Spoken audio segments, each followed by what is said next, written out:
Hey everyone, this is Eric from Nearby Growth, and today I would like to cover one question specifically.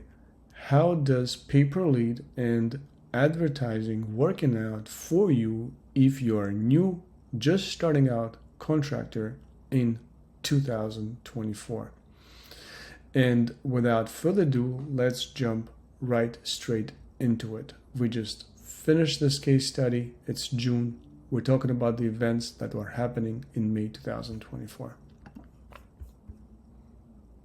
The case study, we actually spoke to Contractor and followed him across 3 advertising platforms where he was leveraging services like pay-per-lead. The platforms were Angi Leads, and Facebook ads, or Meta. Now, total budget spent by this contractor within this period was about $12,500. Duration, like I mentioned, was about a month. Now, who is the person, right, or the business? Now, it's a general contractor in California. He's fairly new to the online game. He's been in the business for multiple years, but he's never bothered setting up his online profile. So his online profile does not have any reviews and is very basic.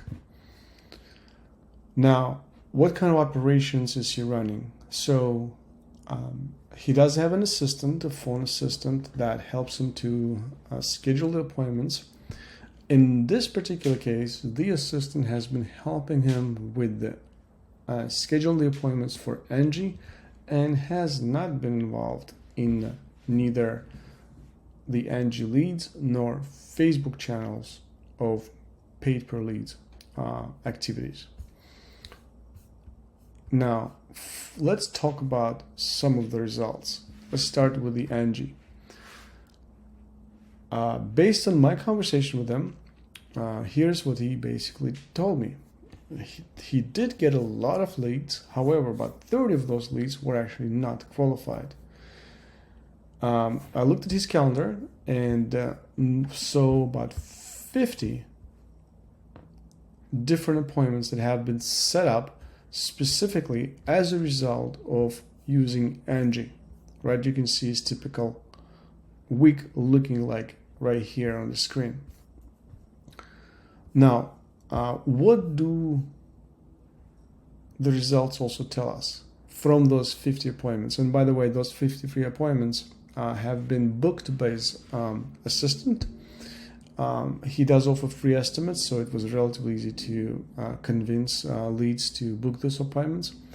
The result was that he only had 3 sales. So again, this particular channel platform, he spent $10,000 and he got 3 sales.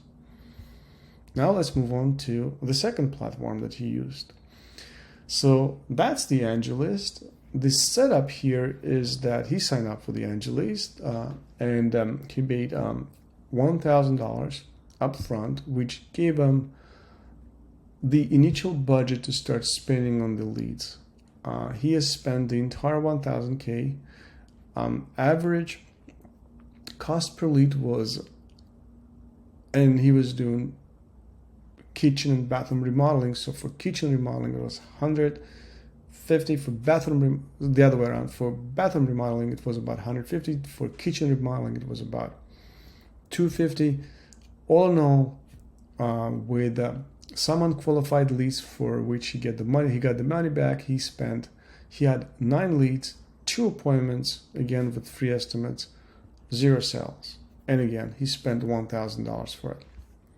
And here's some of the appointments or leads that he actually got as a result of engagement there. Now let's talk a little bit about his third and final channel, the Facebook ads. So he hired an agency who ran the Facebook ads for him. The agency's cost was $500 for the retainer. He also spent $1,500 through the agency on the ads. So far, it sounds like you guys know that the Facebook ads does require some time for the algorithm to adjust to start really convert really well. So by the end, the conversions were costing around $15-$30 per click. However, after we've run out of the entire budget there were only 2 appointments that were booked with 0 sales. And again, besides the retainer, the ad spend was $1,500. And you can see those 2 conversations that actually were the result of that channel outcome. Now, again, let's summarize the results. Total budget spent so far was $12.5K across the 3 major platforms we mentioned, Angi Leads, and the Facebook. And the conversions were technically really poor. He only had 3 sales, reaching out to about, sounds like 120 or so clients, prospects. So if you're talking about $1,200 reaching out to 120 prospects, that's about average across all of the platform, $100 per lead. However, again, the actual costs were anywhere from $250 in some of the cases to $15 to $30 per lead in other cases. But again, the average is about $100 per lead.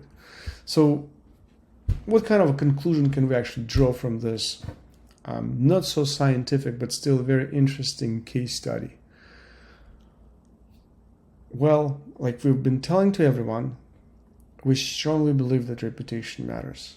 It doesn't matter how much you spend, and that includes the ads, by the way, too. If you do not really have a strong online reputation in terms of your Google reviews, that actually is with a good average rating, like 4.5 or higher, right?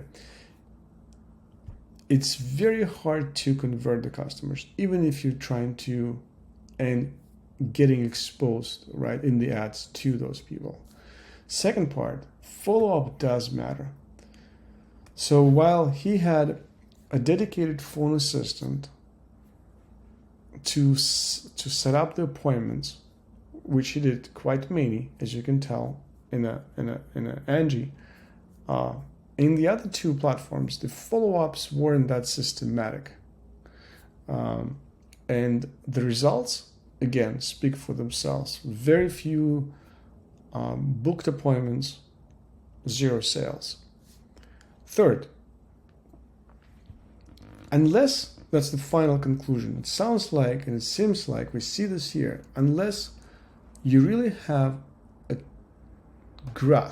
solid grasp on your online reputation, and you have a strong system in place to have the follow-ups addressed systematically, your conversion is going to suffer, and you probably need to look elsewhere to really get some initial traction. Now, what does it really mean? Well, it's simple. Invest in your online reputation. Set up a follow-up system. And also work on your online presence. Well, okay, you'll say, what does it really mean in terms of actual steps, right? Let's cover those for a second as well. We have them here. So first of all, let's talk about the first one, is your reputation. The benefits of that is not only that it helps with the conversion, it also helps you with the exposure to begin with, because as you know, in Google Maps, you will show up, especially if you have tough competition, only if you have good reviews. Average rating is very important. The number of reviews is also important, but the average rating is also is number 1, right? So even to be able to show up on a first page, you need to make sure along other things that are important, but you need to make sure that you have good reviews. How do you do this? Well, set up a consistent online reputation management system, right? You probably already have some clients that you've done the work before. Go after them. Ask them to leave you the review. And definitely proactively seek for every single time you finish a job, a review. Now, you also will have to manage unhappy clients. You don't want a bad review to ruin your reputation. We find that in 80% of the cases, the customers don't really want to leave you a bad review, but they're just unable to reach you otherwise. So they end up doing that through the reviews. So if you have a good, solid reputation management system set up, those bad reviews will come to you first, and you will be able to address that before they end up somewhere online like Google reviews. The next one is set up a better follow-up system. Again, the benefit here is that you will be able to actually maximize your conversions. That's one. Second, even in those cases where you're not able to, let's say you lost a bid, the estimate that you've done didn't really go through, if you follow up, you will at least find out what really happened. And in some cases, you may be able to turn the table by understanding and handling the objection right there in your follow-up call. Now, we also find that contractors, and this particular contractor is actually good case study in that sense as well. They're not really good at follow-ups. They only call a person once, right? We recommend calling them multiple times, sometimes 5 to 7 times, right? So they don't pick up right away. You send them a text message, then you follow up with a phone call in the afternoon or in the evening, depending when was the first time of the contact. The next day, you again call them a couple of times, send them a text message. It's not always that the clients are available. They might be in a meeting, they might be doing something else, right? Do several follow-ups to get the appointment, and ensure you have a post-appointment follow-ups as well, just like I mentioned. And it's also very important is to have what we call like instant follow-ups, right? Within 5 minutes of engagement from your prospects.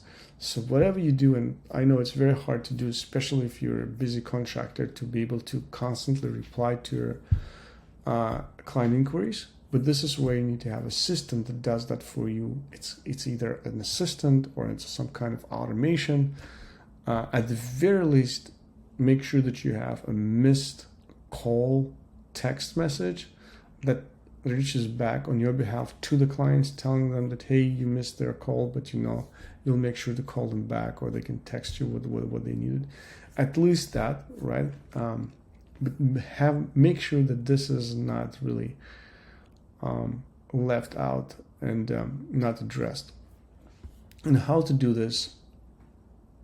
If you work with a marketing firm, or if you work with other agencies that help you, like ours, to help you set up and then get going, they should definitely be providing this as a part of their tool set. Now, the last one is how do you actually build your online presence? Of course, you need to make sure that your business profile on Google is actually filled out. But don't just go ahead and fill out haphazardly. You have to, what we call, do it strategically, right? You have to count Google guidelines. For example, you want to make sure that your official business name is is how you filling out, and you're mentioning that in your Google profile. There are a bunch of guidelines there. Second, you have to be, especially if you're new, you have to really understand your competition. You don't want to go and specify as a primary category the type of service you provide, that you're not going to be competitive in the location where you provide that. So be strategic about that, at least until you get enough reviews to become more competitive in that local area. And then you definitely want to look much more professional by having your own website. Now, again, don't just build a website just like a new type of a business card, right, that you can just send to your clients. Make sure that it's strategically built to maximize your unique location strengths compared to other competitors. Again, we're talking about what kind of keywords you put everywhere throughout your website. How is it structured? There's like a whole bunch of things that I have here where you want to understand what you do and how you do it when you're actually building this location aware website that maximizes the conversions, right? Do this, and then one of the key tips here that I would want to leave you guys with is, especially if you're starting out, take advantage of a Google guarantee. When you don't have your own yet enough online presence in terms of the number of reviews you have, you can leverage Google guarantee as a trust builder, right, as an icebreaker when you're trying to get a job online through Google paid ad services. Use this as a stepping stone to get initial reviews, and from there strategically tag along more competition, more competitive services that you have in your location. There's a lot of work that you should be doing to be able to start really building out your profile and not really relying, especially again if you're just starting out, on paid ads or pay-per-lead services, which, as you saw, they don't really work out that well unless you have the fundamentals in place. Anyways, that's it for this business for this topic today. Hopefully that was interesting to you. If you do want me to cover any of the specifics, leave a comment below, and maybe we'll create another video on that topic. Until then, I'm out.